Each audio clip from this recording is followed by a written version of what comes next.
did of hyacinths and tulips.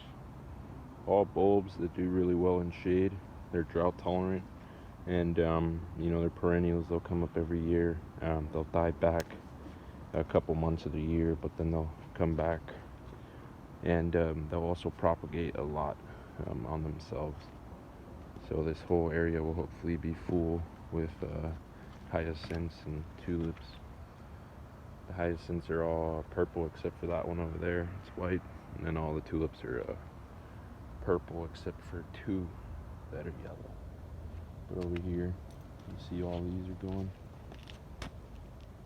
All these plants are dying back here.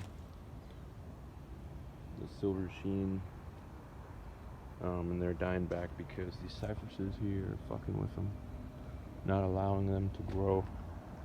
But then, you know, in the shade you can put decent plants still. You can put stuff like this camellia, you know, and hyacinths, tulips, kangaroo paw. Check out this Australia flower. Check out the hyacinths. The tulips are barely starting. And then the other one as well. That one's yellow. But they'll go. Pretty soon they'll be developed.